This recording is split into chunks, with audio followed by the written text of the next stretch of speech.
yra žaliosios medinės gyvatės metais, tai turim ir gyvatės faktūrą, ir medžio spalvą. Tai aš tikiu, kad jūs išsirinksite tą, kuri jums labiausiai tinka. Tai pažiūrėkime, kas yra planuokis viduje. Taip, pirmas dalykas yra 2 juostelės, taip, kad būtų patogu ir jūs galėtumėte pasižymėti ties savo tikslais ar ties savo savaitės dienomis. Nuo ko prasideda planuokis, pažiūrėkit, koks popierius nuostabiausias, tai yra jūs užsirašot savo vardą pavardę, kad nepamestumėte ir žinotumėte, kad čia jūsų planuokis, tai yra apie ką jums yra planuokis, kaip sudėliota struktūra, jūs galite užsirašyti labiausiai motyvuojančią frazę ir žinoma sekti mus Instagrame, Facebook'e ir užeiti į planuokis puslapį. Taip pat yra labai detali instrukcija su pavyzdžiais, kaip jūs galite ir turite, rekomenduojame mes jums pildyti planuokis knygą. Tai tikrai, jeigu įdėmiai perskaitysite, jūs viską rasite ir žinosite. Ir nuo ko prasideda, tai pirmiausia prasideda nuo praėjusių metų apžvalgos. Tai yra klausimai, kurie yra labai svarbus tam, kad jūs atliktumėte savo vidinę inventorizaciją ir galėtumėte savo reziumuoti, kokie buvo praėję metai. Tada keliaujame į kitą lapą, tai yra jūsų svajonių gyvenimas, kuris yra skirtas arba išsirašymui, arba išsipiešimui, arba koliažui, kaip pasirinksit kokį metodą. Tai reiškia, tai čia jūs surašote, suklijuojate savo svajones ir vėlgi turite viską būtent planavimo knygoje. Ir atsiverčiam dar vieną lapą, tai yra mes išskiriam. Taip, yra didieji tikslai, tai yra gyvenimo tikslai ir čia yra išskirtos 9 kategorijos, tam, kad jūs neužmirštumėte, kad yra vien tik tai darbas, o yra ir aš, ir mano charakteris, yra sveikata, sportas, asmeninis augimas, partnerystė, šeima, namai, laisvalaikis, poilsis, draugai, socialinis gyvenimas, finansai ir darbas ir karjera, tik 1/9 viso to, ką šiaip jūs esate įpratę planuoti. Ir taip pat yra tie trumpieji tikslai, tai yra metų tikslai, kurie veda link didžiųjų jūsų tikslų. Toliau turim svajonių tikslų žemėlapį, tai taip dar yra viena metodika, kuri aprašyta naudojimosi instrukcijoje, kur jūs išsikeliate savo 3 mėnesių tikslus, metų tikslus, čia jau naudojate mind mappingą, 5 metų ir gyvenimo tikslus ir tada išsirinkdami iš čia svarbiausius, dedate į kitą rutuliuką ir išsidėliojate, kokius veiksmus jums reikia daryti tam, kad jūs pradėtumėte judėti link šito savo tikslo. Ir čia taip pat yra rutuliukų padėta kitiems dar tikslams išsigryninti.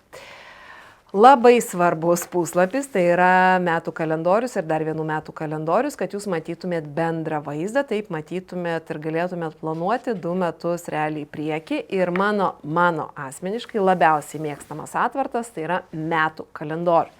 Nes šitame metų kalendoriuje aš galiu labai aiškiai matyti, kada yra kokia kelionė, kada yra seminaras, kada kažkoks svarbus susitikimas, gimtadienis, šeimos susitikimas, šventės, atostogos ir taip toliau.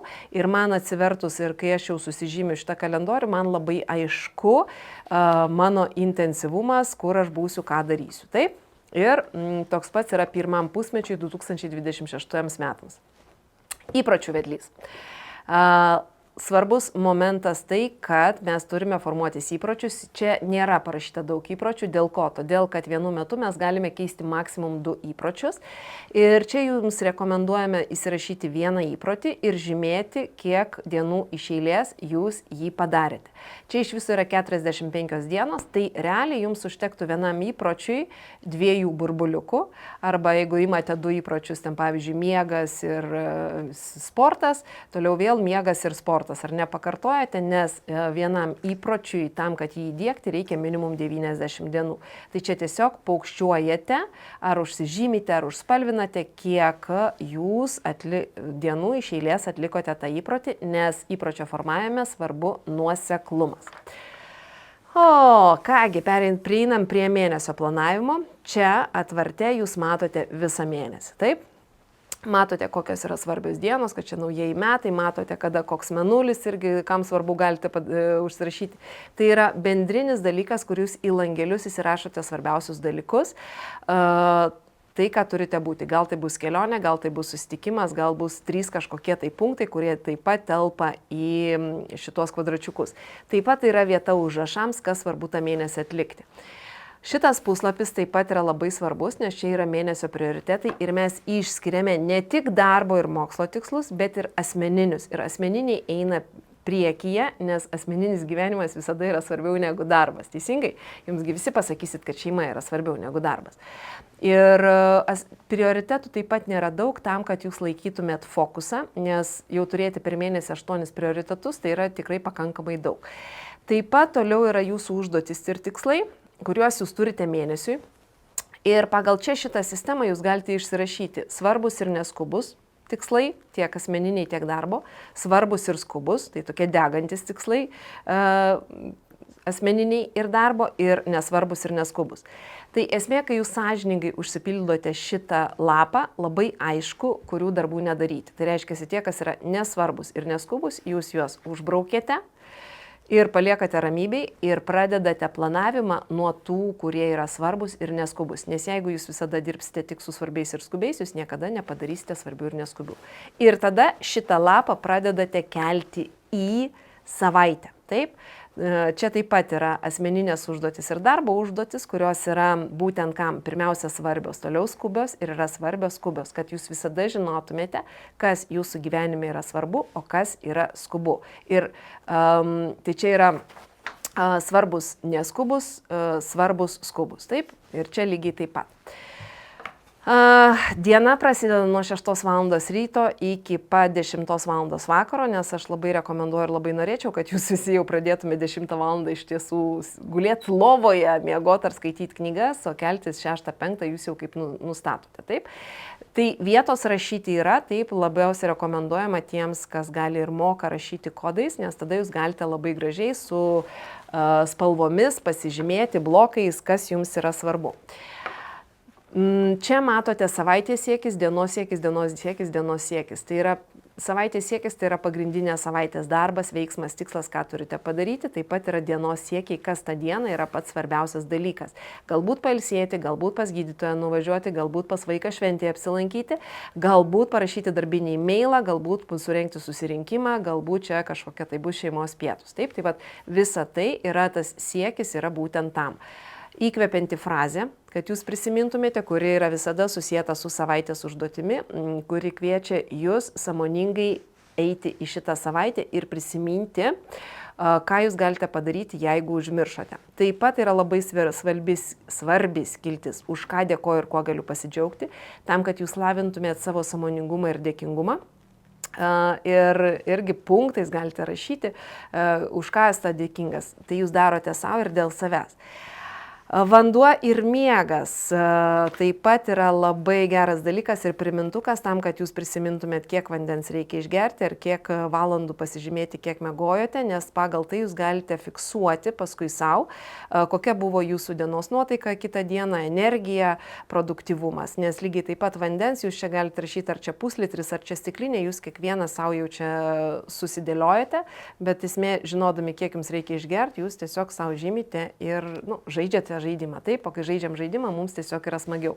Ir yra vieta užrašams ir idėjoms, tam, kad jūs galėtumėte pasižymėti tai, kas jums svarbu. Ir taip vyksta visas mėnesis, taip. Kas dalykas taip pat svarbus yra sausio mėnesio apžvalga, taip kaip ir kiekvieno mėnesio apžvalga. Tai yra, kas buvo įsimintiniausi dalykai jums už praėjusį mėnesį, kaip jūs save vertinate savo tiksluose, ką turėjote pasiekti ar kiek kam kreipėte dėmesio. Tai vėlgi yra labai geras savirefleksijos būdas, kad atkreipti, o galbūt aš buvau susifokusavęs tik į finansus ir nekreipiau į nieką kitą dėmesio. Galbūt aš buvau į asmeninį augimą ir sportą, bet pamiršau ir partnerystę, bet pamiršau darbus, pamiršau laisvalaikį, pamiršau kažkokius dalykus. Taip? Tai yra būtent savirefleksijai tam, kad jūs pradėtumėte balansuoti labiau savo gyvenimą ir kad jisai taptų harmoningesnis. Taip pat tai yra, kaip vertinu savo praėjusio mėnesio kokybę. Tai yra jums svarbus momentas įsivertinti save, neužbaigtai darbai, kuriuos neįgyvendinote, savo galite atsakyti, dėl ko to nepadarėte, kas didino, kas mažino jūsų produktyvumą, kaip trukdėte savo siekti savo tikslus ir svajonių ir už ką dėkojate savo šį mėnesį. Ir toliau įsipareigojimas savo 3 dalykai, kuriuos darysiu kitą mėnesį, konkretus veiksmai, taip, kuriuos vėlgi imate, peržvelgę šitą visą mėnesį, imate ir perdedate į kitą mėnesį. Tai kaip jau minėjau, yra pusmečio apžvalga, kurie eina po birželio mėnesio, tai yra toksai jau didesnis ar ne savo savirefleksijos tokie puslapiai. Ir taip pat yra pasibaigus metams, yra metų apžvalga, kuri taip pat yra labai svarbi tam, kad jūs jau pasiruoštumėte naujiems metams, naujiems tikslams ir peržvelgtumėte, kas jums pavyko. Taip pat turime čia ir paprastų lapų, kuriuose galite rašyti, ir su langučiais lapų, tai yra vietos jūsų užrašams, mintims pasižymėti, tam, kad galėtumėte, jeigu neužtenka vietos paprastai, pasirašyti svarbiausius dalykus čia. Ir nuostabi kišenėlė jūsų paslaptims, pinigams, vokams ir kitokiems dalykams, čekiams, kas ką mėgsta kaupti.